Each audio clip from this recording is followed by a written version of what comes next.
십자가였는데요. 아직도 멈추고 가는 곳입니다. 자, 시작. 예수를 잡은 자들이 그를 끌고 대제사장 가야바가 내려오니 우리 서기관과 장로들이 모여 있더라. 베드로가 입은 원칙이 예수를 따라 대제사장 집들까지 가서 그 결말을 보려고 안에 들어가 하인들과 함께 앉아 있더라. 대제사장들과 온 공회가 예수를 죽이려고 그를 칠 거짓 증거를 찾네. 거짓 증인이 많이 왔으나 얻지 못하더니 왜 두 사람이 와서 이르되 이 사람의 말이 내가 하나님의 성전을 헐고 사흘 동안에 지을 수 있다 하더라 하니 대제사장이 일어서서 예수께 묻되 아무 대답도 없느냐. 이 사람들이 너를 치는 증거가 어떠하냐 하되 예수께서 침묵하시거든 대제사장이 이르되 내가 너로 살아계 하신 하나님께 맹세하게 되노니 내가 하나님 아들 그리스도인지 우리에게 말하라. 예수께서 이르시되 내가 말하느니라. 그러나 내가 너에게 이르노니 이후에 인자가 권능의 우편에 앉아 있는 것과 하늘 구름을 타고 있는 것을 너희가 보리라 하시니 이에 대제사장이 자기 옷을 찢으며 이르되 그가 신성 모독하는 말을 하여 있으니 어찌 더 증인을 요구하려 그러나 너희가 지금 이 신성 모독하는 말을 들었도다. 너희 생각은 어떠하냐? 대답하이르되 그는 사형에 해당하리라 하고. 아멘. 자, 우리 하늘 땅 포커스 함께 보도록 하겠습니다. 오늘 주제는 감사 운동이죠.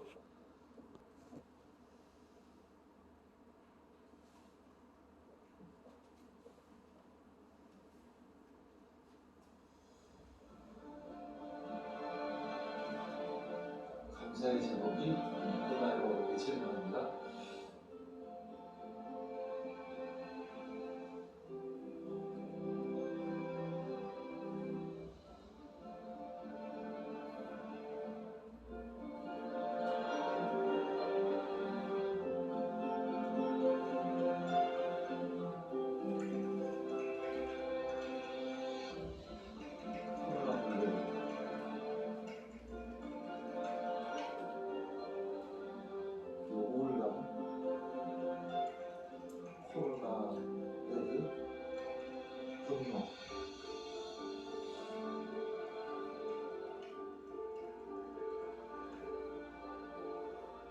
미국 사람들이 요즘 분노하고 있죠. 마스크를 태우고 화제됩니다. 그리고 아시아계 사람들에게 화풀이하고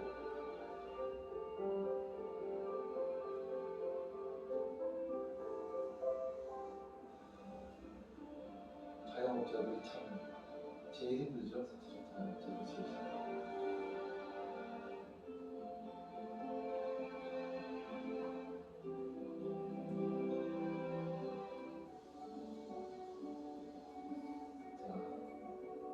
다시 거꾸로 감사하시기 바랍니다. 여러분께 감사라. 그는 선하시니 그는 빈지하시는 그리스도다.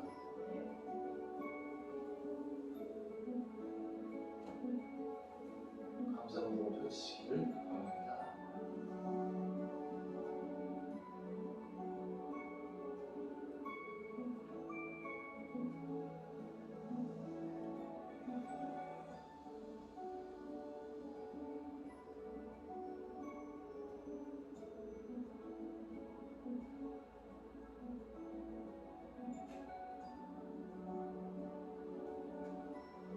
대한민국 사람들은 진짜 만족해하고 감사해야 할 때가 온 것 같습니다.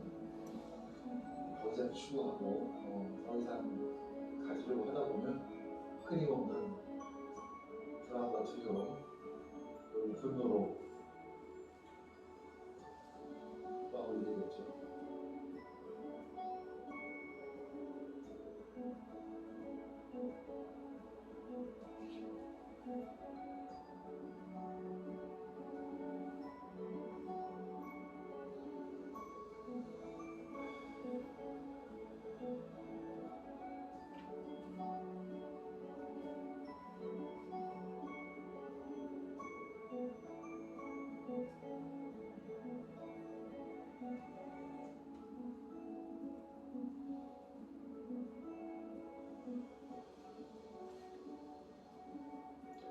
감사운동을 가정으로부터 시작하시기 바랍니다.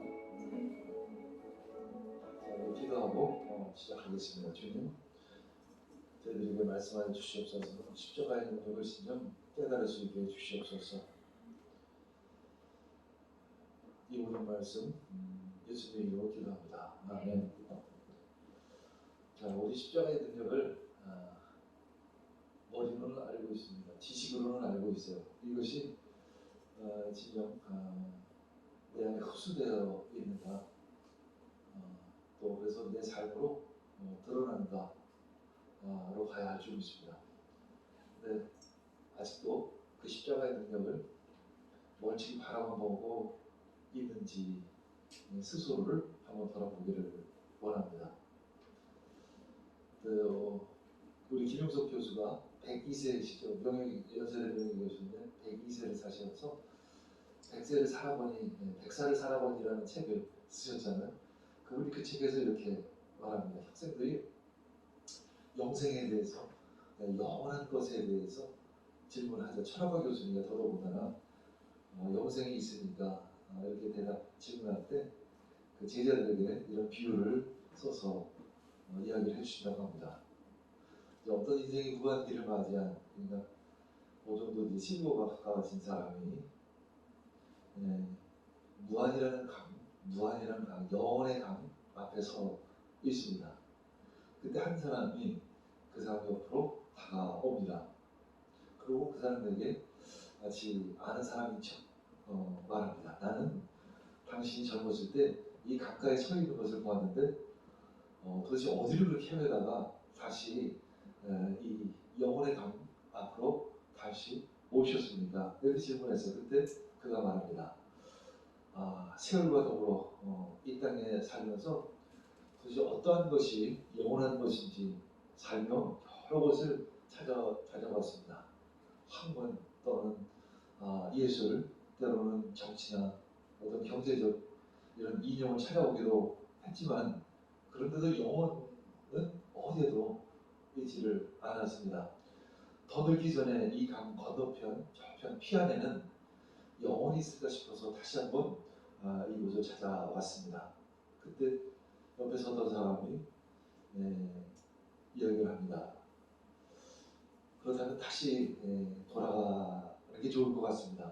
이 강은 건널 수도 없고 한 번 건너가면 다시 돌아올 수가 없습니다. 그저 모든 사람이 사는 곳, 세상이죠. 세상으로 가셔서 그냥 편하고 즐거움을 누리세요. 그때 그 얘기를 들은 사람이 말합니다. 다 다녀봤는데 다시 간다고 해도 거기에는 답이 없을 것 같습니다.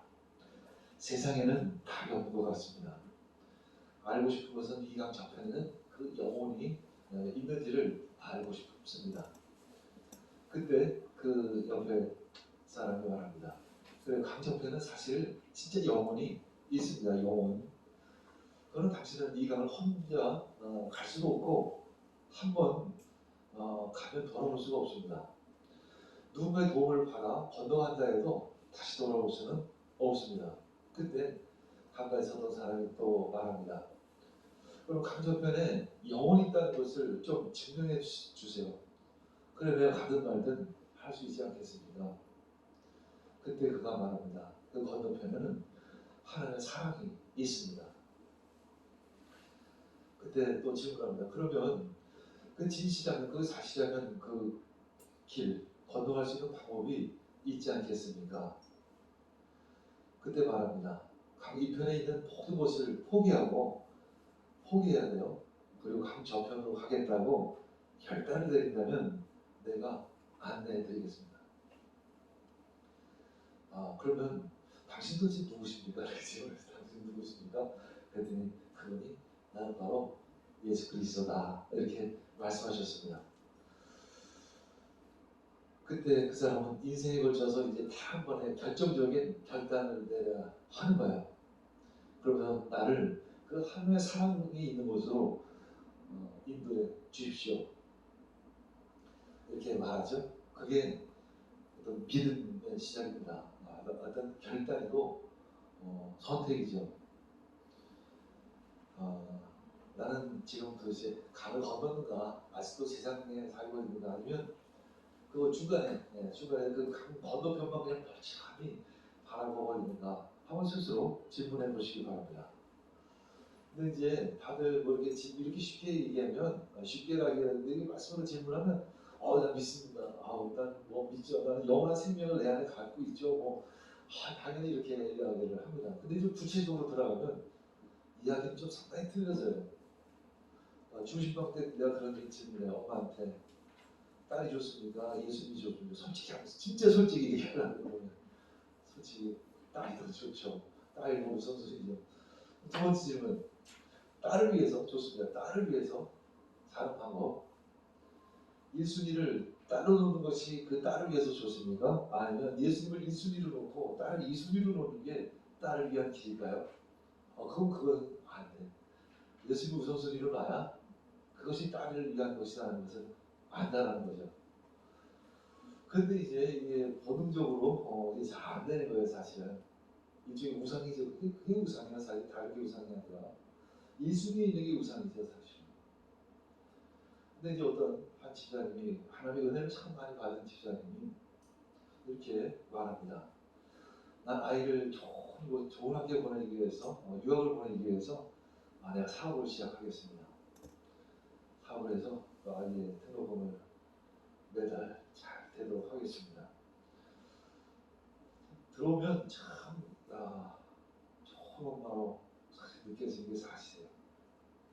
근데 사실은 모든 믿음에 들어보면 그건 아니죠, 사실은. 그럼 현실은 어떨까? 현실적인 눈으로 바라봤을 때 그것이 현실적일까요? 전혀 현실적이지 않아요. 제가 살아보니까 인생 그렇게 산다고 되는 일이 아니에요. 사업을 그렇게 해서 사업이 되지가 않습니다. 그건 일종의 사업이 아니라 투기에 가깝죠. 이 사람들이 투기해서 되는 일은 거의 없어요.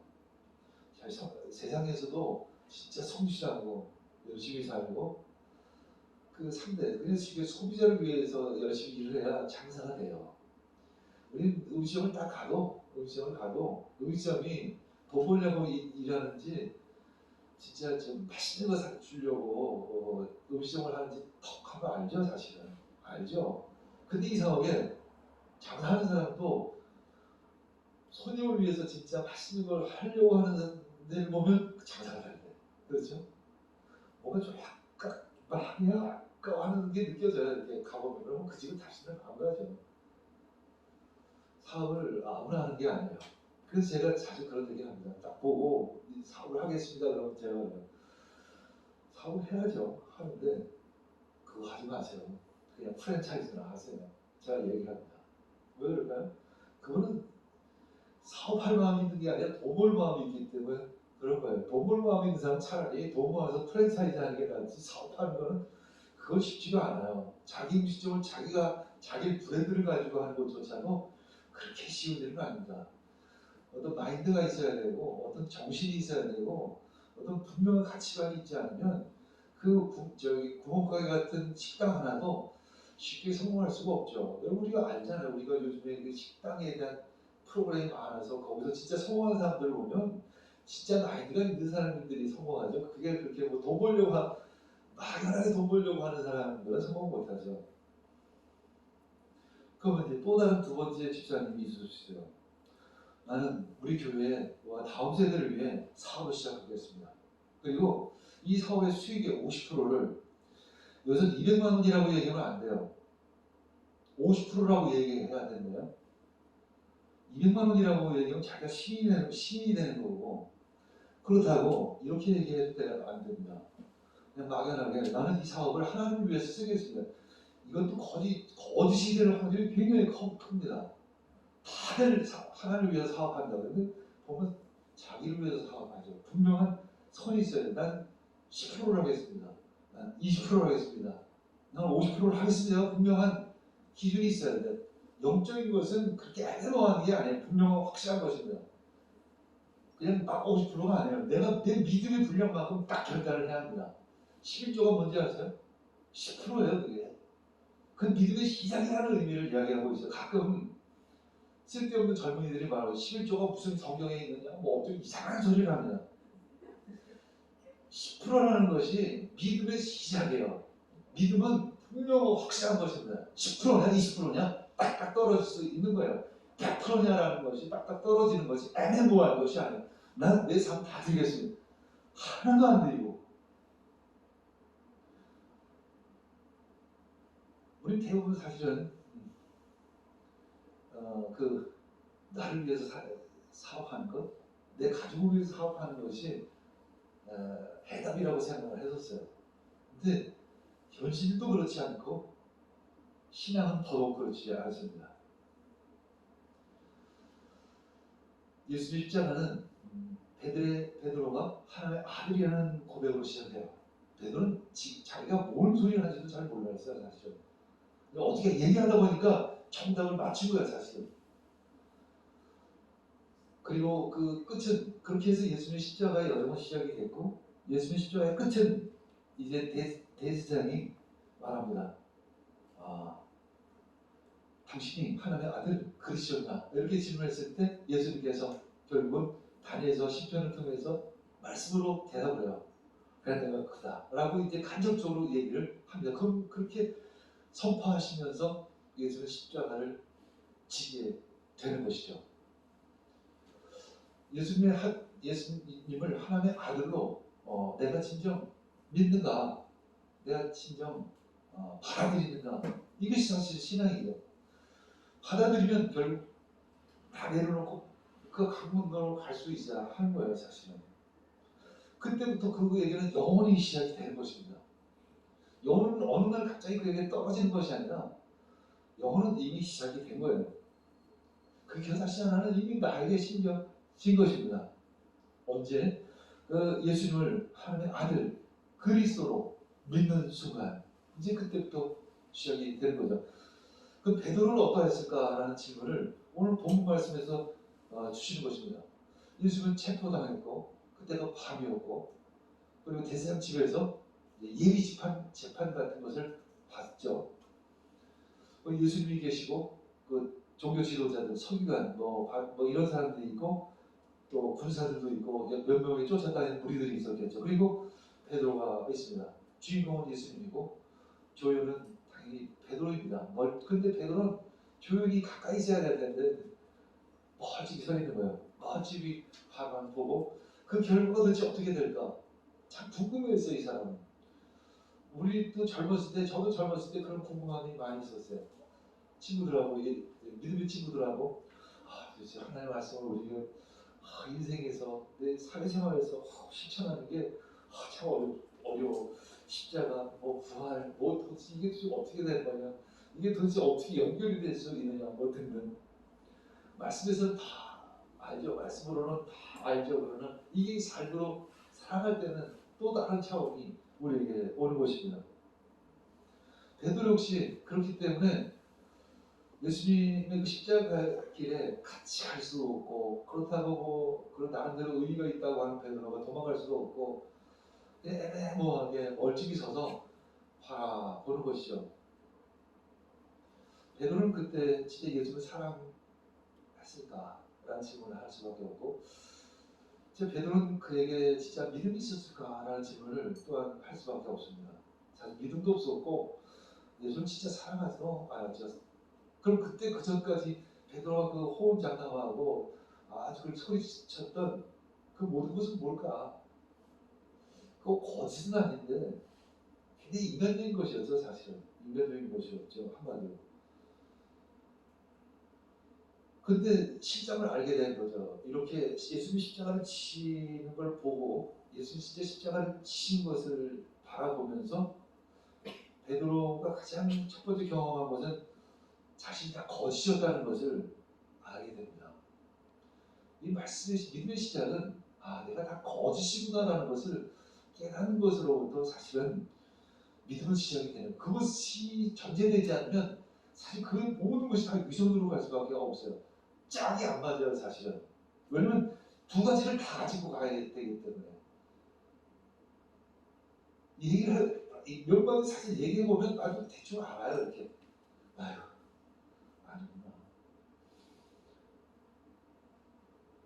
사형을 전제한 큰 재판임에도 불구하고 이제 밤에 진행됐다는 것은 한마디로 그 재판의 명분이 굉장히 약하다는 것을 이야기해요. 그것도 다 대승이나 이런 종교 지도자들이 그 상황을 다 알고 있었어요.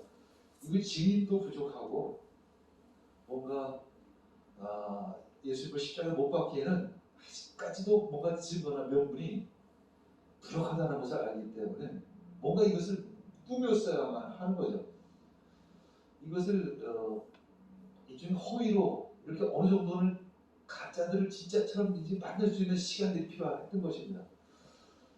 우리 혹시 그래요? 사실은 우리 내면 깊은 곳에서는 이 가짜 신앙을 진짜 신앙으로 보이게끔 만들려고 하는 그런 부분들이 사실 끊임없이 있죠. 이 위선이 드러나야 하는 거죠. 그 위선이 바로 베드로에게는 이제 이런 상황들을 통해서 서서히 드러나기 시작을 합니다. 결정적으로 그 위선과 거짓이 드러난 것은 닭이 울 때, 그렇죠? 닭이 울 때 베드로는 자신의 위선과 거짓을 보게 되는 거죠. 그래서 그게 뭐 재미난 얘기지만 베드로가 닭 울음소리만 나면 깜짝깜짝 자기가 깼다고 그러잖아요. 우리 신앙은 진짜 위선은 아닐까? 앞뒤가 맞지는 않을까? 그런 질문을 해야 하는 것입니다. 마태복음 26장 60절 읽겠습니다. 마태복음 26장 60절 많은 사람이 나서서 거짓 증언을 하였으나 쓸만한 증거는 얻지 못하였습니다. 증거는 있는데 이게 앞뒤가 안 맞은 거예요. 아기가 맞지를 않았던 것입니다. 결국 예수님이 결단을 내리셨어야 하는 거예요. 예수 십자가를 스스로 선택하신 거예요. 어쩌면 사형 언도를 자기 스스로 자기 자신에게 내리신 것입니다.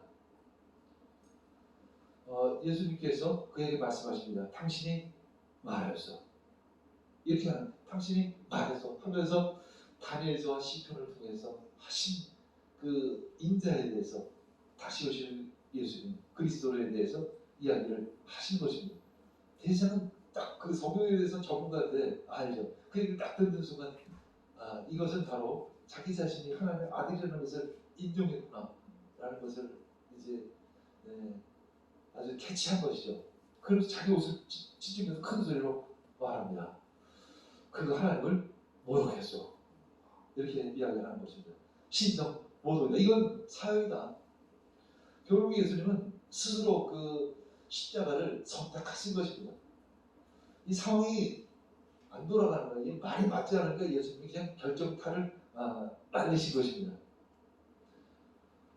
마태복음 26장 66절 읽겠습니다. 여론의 생각은 그렇다 그들이 대답합니다. 그런 사역을 받아야 합니다. 결론을 그들이 그렇게 내게끔 예수님께서 증거를 내주신 것이죠. 예수 십자가는 예수님께서 스스로 선택하신 것입니다. 제자의 길은 누구의 강요해서 간 것이 아니에요. 자신이 선택하고 자기가 결정해서 간 것입니다. 그 영혼의 길도 역시 마찬가지예요. 자기가 갈 수 없습니다. 그러나 그 의지의 시작은 자신으로부터 시작이 되어야 하는 거죠. 내가 가겠습니다. 내가 그 강을 건너겠습니다. 나를 포기하고 그 강을 건너겠습니다. 라고 결단을 내려야 하는 것입니다. 그런데도 이제 또 이렇게 지금 또 내 딸이 우선이고 내 자식이 우선이고 내가 우선이고 이건 또 앞뒤가 안 맞는 거예요. 사실 우리 자꾸만 그런 위선적인 행동을 하는 거죠. 그리고 아니라고 얘기하고 차라리 그렇게 솔직히 고백하는 사람 좀 나요. 이게 더 나쁜 사람인 게 뭐냐면 내 사업 하나님 나라를 위해서 세웠어. 근데 증거도 없고 열매도 없는 거예요. 사실은 이게 사실 더 위험한 거예요. 사실 어떻게 보면 왜 10% 20%를 얘기하냐면 그렇게 자기 자신에 대해서 분명해야만 자기가 거짓말 했는지도 분명하게 드러나는 거예요. 근데 애매모하게 얘기를 해버리면 계속 자기를 속이는 거죠. 왜냐면 속이지 않으면 지옥 가는데 어떻게 해요? 근데 사실은 속여도 지옥 가요. 무슨 뜻인지 알겠지? 중요한 건 진실이 중요하기 때문에 하나님 하나님은 진실이 참 중요합니다. 하나님의 말씀은 결국 십자가와 부활입니다. 왜 예수는 십자가를 지셨을까요? 그 십자가가 하나님의 능력이기 때문에 그런 거예요. 그렇지만 예수님이 바보도 아닌데 그 십자가를 지실 이유가 없죠. 우리 예수는 믿습니다. 예수님 바보가 아니라는 것을 알죠. 예수는 그리스도이십니다. 살아계신 하나님의 아들이십니다. 근데 그분이 십자가를 선택하신 거예요. 그것이 생명의 길이라고 말씀하십니다. 그럼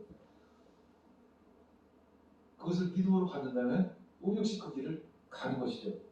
고린도전서 1장 18절 읽겠습니다. 십자가의 말씀이 멸망할 자들에게는 어리석은 것이지만 구원을 받는 사람인 우리에게는 하나님의 능력입니다. 이렇게 얘기하면 참 여러분들이 맨날 우리 고민을 합니다. 십자가 다 버려야 돼.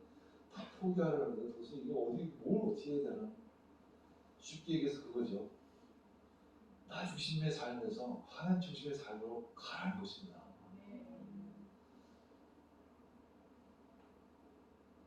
어제 친구한테 전화가 왔는데 그 친구 이제 부모님이 대단하신 분이에요. 대단하신 분. 어디 아주 우리나라 큰 대학에 사립대학 큰 대학에 부총장 하시고 그 병원에 종합병원 원장까지 하시는 분이에요. 이 친구도 한때는 꿈과 비전을 가지고 이렇게 했던 그런 친구였습니다. 한때는 잘 나갔던 친구예요. 전화가 왔어요. 성남에 저희가 갈비집 차렸다고. 그래서 내가 뭐라고 했는지 아세요? 너 진짜 대단하다. 난 진짜 안 됐으면 택시운전사 하려고 그랬는데 너 택시운전사보다 그래도 넌 가게 주인이잖아. 그 정도면 잘한 겁니다.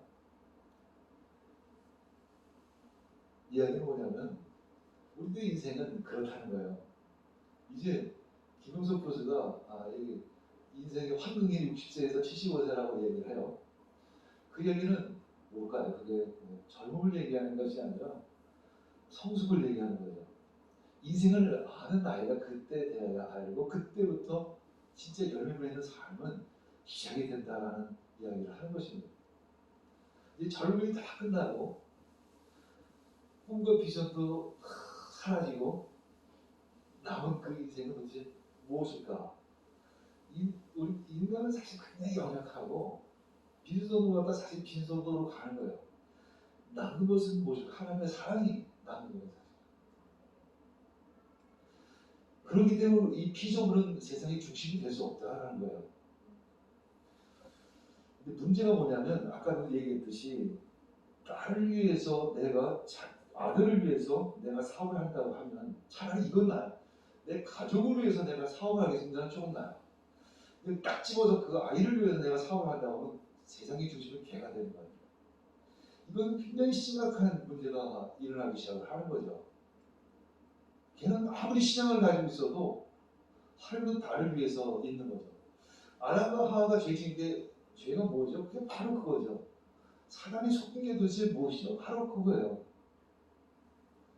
너는 네가 하나님처럼 될까봐 하나님이 걱정이 돼서 두려워서 너 선악을 알게 하는 열매 나오면 먹지 말라고 한 거야. 하나님처럼 된다는 게 뭘까요? 우리는 하나님처럼 된다고 생각 안 해요, 사실은. 우리 인간이 신이 된다고 생각한 적은 한 번도 없어요, 사실은. 그렇죠? 그런 바보는 없어요. 근데 이 세상의 중심이 나로 착각하고 사는 그것이 바로 신이 되는 거예요, 사실은. 그걸 알아야 합니다. 자식을 신을 만들면 그게 굉장히 문제가 시작해요. 감사할 줄 모르는 거예요. 기뻐할 줄 모르는 거예요. 왜냐면 세상은 우리가 살아도 알잖아요. 한 30년만 살아도 알죠? 한 20년만 살아도 알죠. 세상이 나 중심으로 돌아가지 않고 있다는 걸 조그만 철들으면 알아요. 근데 이게 너무 자기적 중심적으로 돌아가는 시간들이 좀 많아지고 그게 강력하게 인상이 남아버리면 거북하게 잘 지워지지가 않는 거예요. 그리고 현대인들이 참 이 마음의 병이 깊어지는 이유가 매스컴이나 인터넷이나 모든 것들이 너 너 세상의 중심은 너야, 너야, 너 계속 얘기하는 게 그거죠. 포스트모더니즘이라는 것도 마찬가지로 계속 네가 중심이야. 네가 모든 것의 중심에 있어. 너는 그 정체성을 가지고 이 땅을 살아가야 돼. 네가 그 중심에 있어. 세상의 중심이 바로 너야. 네가 정권을 판단하는 것도, 사상을 판단하는 것도, 신앙을 판단하는 것도, 기독교를 판단하는 것도 네가 중심이 돼서 네 눈으로 판단해야 되라고 계속 이야기하는 거죠, 사실은. 그렇죠? 그러니까 굉장히 힘든 거예요, 사실은. 왜냐면 우리는 그것을 판단할 수 있는 자격이 안 되고, 내가 세상의 중심이 될 수 있는 그런 자격이 없는 사람인데, 결국 그 무거운 짐들을 다 내가 지게 됩니다. 그러니까 어떻게 되냐면 결국은 자기 안으로 들어가는 거죠. 자기 그 생각, 자기 마음, 그 좁은 그릇 안으로 들어가는 것입니다. 그러니까 우울증이 생기는 거죠. 그러니까 마음의 병이 생기는 것입니다. 마음이 힘든 거예요. 여유가 없습니다. 자유함이 없어요. 속박이죠. 자기 생각에 갇힌 사람만큼 힘들고 답답한 게 없죠. 여러분들 밤에 잠 못 이루는 자신의 생각들 한번 생각해 보세요. 생각이 그만큼 무섭잖아요. 그 생각이 한번 이렇게 딱 얽매기 시작을 하면 잠드는 거죠. 그 생각의 모든 것들이, 모든 자신의 시간과 환경과 상황들이 그 생각에 아주 그냥 쏙쏙쏙 들어가서 거기에 아주 그냥 딱 이렇게 갇혀버리는 거죠. 아주 대단히 무서운 병이죠. 이게 마음의 병입니다. 진리가 너를 자유케 하리라. 자유해야 돼요. 그렇죠? 그것은 십자가의 말씀인 것입니다. 십자가의 진리인 것입니다. 하나님의 사역을 해도 여기서 벗어나지 못하면 삶은 더 이상 될 수가 있는 것이 아닙니다. 사역이 안 돼요. 열매가 없어요. 모든 것이 자기 중심이고 내 제자 삼고 내 새끼 삼는데, 근데 보면 알아요. 지 사역하고 있구나. 근데 좀 성장하기를 바랄 뿐이죠. 좀 변화되어지기를 바랄 뿐이죠.